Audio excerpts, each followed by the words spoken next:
Here we go. Welcome back.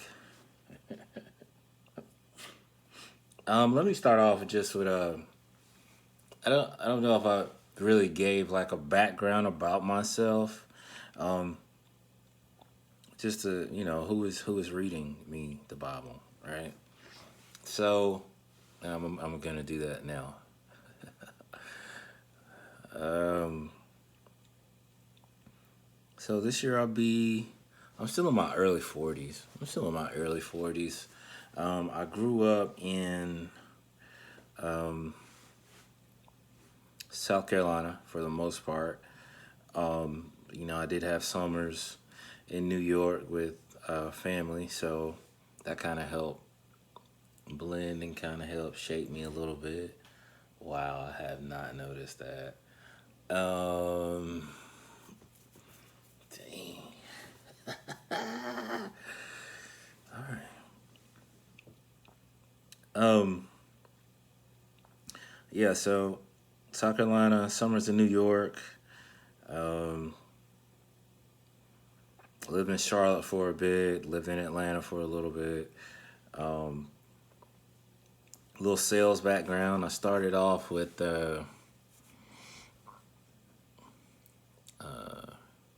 high school graduate, got some sales stuff going. I'm not gonna go too long about me. We're gonna stop here in a little bit.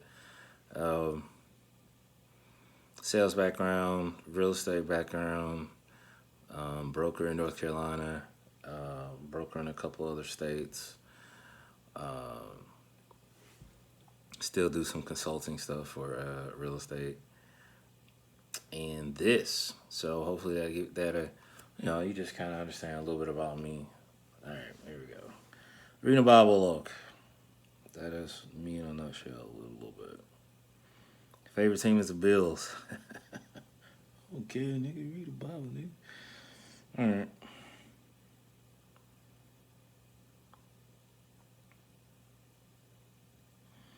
All right, so Jay Shooting killed all these people that believed in Baal. I like Baal. I like that. He was like, yo, woo, woo, woo. Anyway, he tricked them all, killed all of them. Says he eradicated them. So we're at 210:29.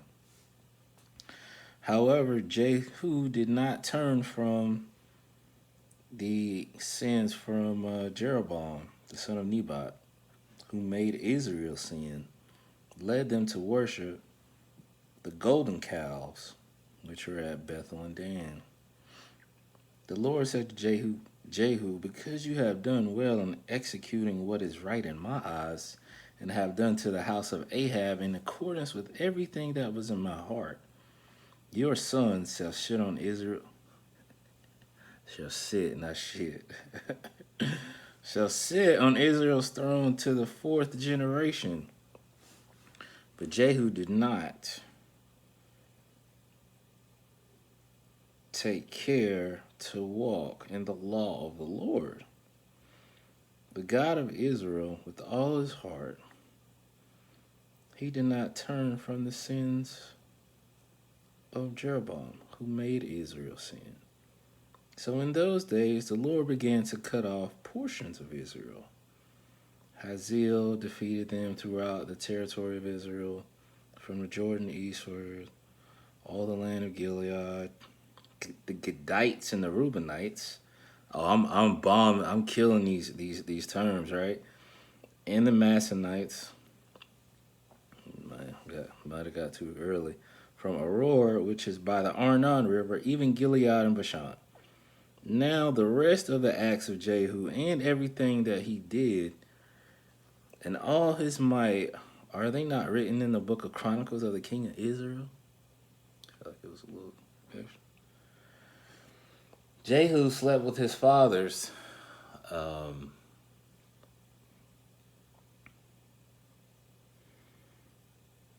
uh,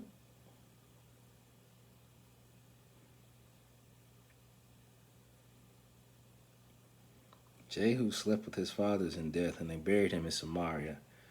Jehu has, Jehu has, mm, has become king. That time, Jehu reigned over Israel in Samaria 28 years. That ain't bad, considering Some of these other niggas reign, it wasn't. Some people wasn't going that long. When Athaliah, the mother of Ahaziah, yeesh, Ahaziah. All right, so when the Athaliah, the mother, so you the mom, saw that her son was dead. Okay. She arose and destroyed all the royal offspring. Damn.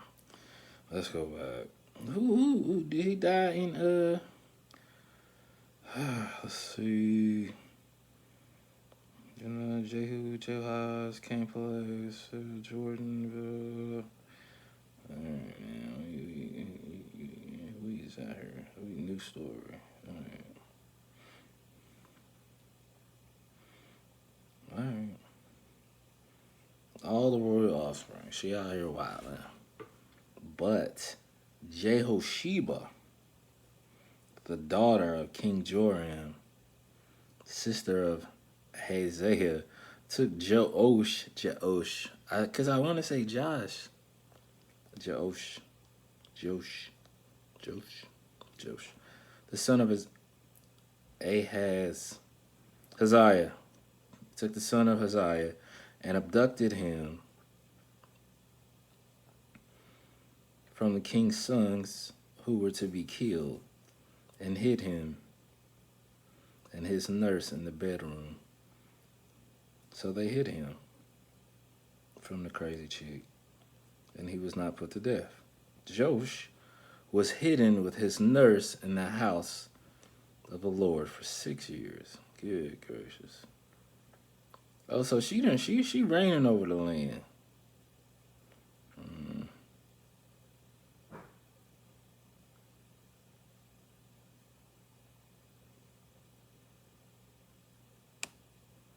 Now in the 7th year, Jehoiada, Josheba's husband. All right, let's go back. Okay. Sent for the captains of hundreds of the Karites, and the guard brought them to the house of the Lord. All right, so this the kid that they hid husband. Then he made a covenant with them and put them under oath in the house of the Lord and showed them the king's hidden son. He commanded them, saying, "This is the thing you shall do. A third of you come in reporting for duty on the Sabbath shall keep watch over the king's house. A third shall also be at the city gate, sir, and the third at a gate behind the guard, so you shall keep watch over the palace from 3 posts for defense. 2 of you, all those who go out off duty and on the Sabbath, shall also keep watch over the house." I'm making all that noise I'm hearing. 2 units of you, all those who go out off duty on the Sabbath, shall also keep watch over the house of the Lord for the protection of the king. We're still reading in the Amplified, right? I've not changed. I don't plan on changing. I feel like this is the most simplified version. "You shall surround the young king, each man with weapons in his hands, and whoever comes through the ranks shall be put to death. You are to be with the king when he goes out and when he comes in." The captains of hundreds acted in accordance with everything Jehoiada said, or commanded. And each of them took his men who were to come in on the Sabbath with those who were to go out on the Sabbath, off duty. And they came to Jehu the priest, Jehoiada. You remember the producer, Boida? Was he still around? The priest gave the captains. The priest gave to the captains of hundreds the spears and shields that had been King David's, which are in the house of the Lord. Okay, we got some real artillery.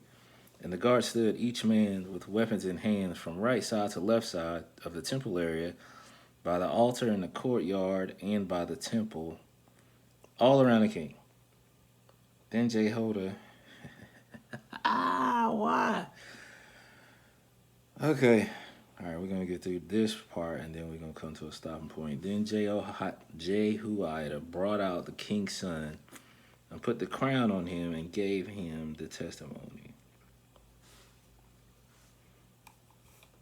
And they made him king and anointed him. And they clapped their hands and said, "Long live the king." Okay, let's keep going because I want to see what crazy going to do. When Athaliah heard the sound of the guards and of the people, she went into the house of the Lord to the people. I'll tell you what. When she looked, behold, there stood a young king on the platform. I'm telling you, man, Bible be hampering me, bro. All right, let's go. All right, when she looked, behold, there stood a young king on the platform by the pillar, as was customary. And the captains and the trumpeters were beside the king, and all the people of the land rejoicing and blowing the trumpets. Then Athaliah tore to her clothes. Oh man, y'all experience some crazy women, man. You just be like, what? First of all, now your first action was crazy, right? It was just, oh my God. So the second and the third act, we should just be like, all right, whatever. So anyway, she tore her clothes, cried, "Treason, treason." The priest commanded the captains of hundreds appointed over the army and said to him, "Take her out between the ranks, and whoever follows her put to death with the sword. For the priest has said, let her not be put to death in the house of the Lord." So they seized her. She went through the horse's entrance to the king's house, and she was put to death there. Sorry, that's not funny. It's not funny. All right, it's not. Someone passed. I do want to say it's kind of crazy. So, there's parts of the Bible that's like love your enemies, and that's I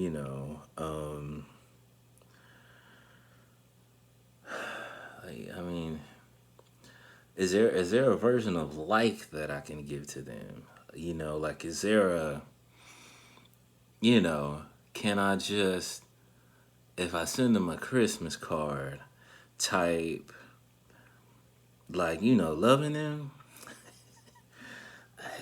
I'm not there yet, or I just love your enemies. But anyway, that was a good story. Crazy lady dies in the end, so I don't got anything for that. I'm not gonna say that the crazy lady's gonna die in your life. I don't. I will say this though.